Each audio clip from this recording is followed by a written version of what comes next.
Il s'agit d'un quartier appelé Tonomine dans la ville de Sakurai de la préfecture de Nara. Situé à l'est du village d'Asuka, c'est une zone montagneuse surplombant l'ancienne capitale. Tonomine est également la scène historique où s'est produit l'incident d'Ishi, qui a conduit à la réforme Taika. Cet endroit est appelé le lieu des entretiens secrets de la réforme Taika.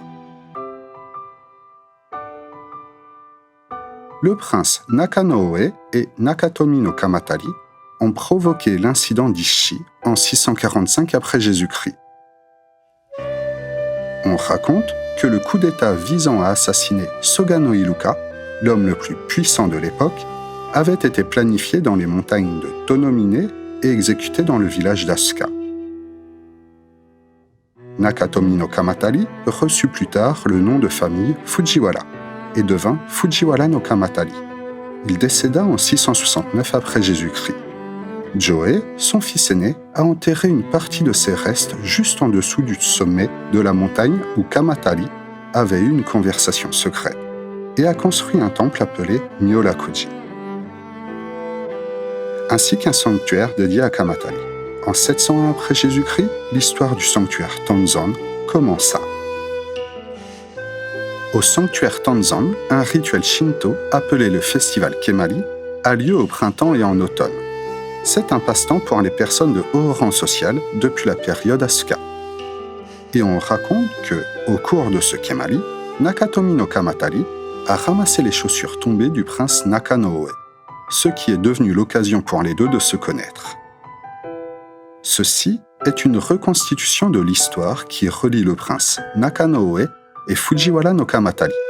Le Kemari, dont on dit qu'il ressemble au football, peut être considéré comme le point de départ du Japon, le coup d'envoi. Il reste encore des vestiges du temple dans l'enceinte du sanctuaire actuel. L'un d'eux est Kannon-do. La statue assise du bodhisattva Donpo Nyorin Kannon est conservée dans la salle Kannon-do, et il n'est possible de la voir que très rarement.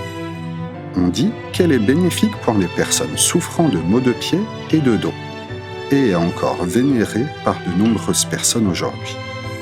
Le sanctuaire Tonzan a commencé son histoire sous le nom du temple Myorakuji en 701 après Jésus-Christ. En 1869, il devient le sanctuaire Tonzan. C'est aussi un lieu unique dans l'histoire du Japon, entre le shintoïsme et le bouddhisme. Alors que de nombreux sanctuaires au Japon consacrent des dieux apparaissant dans la mythologie, le sanctuaire Tonzan est dédié à Fujiwara no Kamatari, une personne réelle qui a travaillé à la construction du pays pendant la période Asuka. Le sanctuaire Tonzan attire désormais l'attention non seulement du Japon, mais aussi de l'Occident, pour en apprendre davantage sur son contexte historique, ainsi que sur les opinions religieuses et la spiritualité du peuple japonais.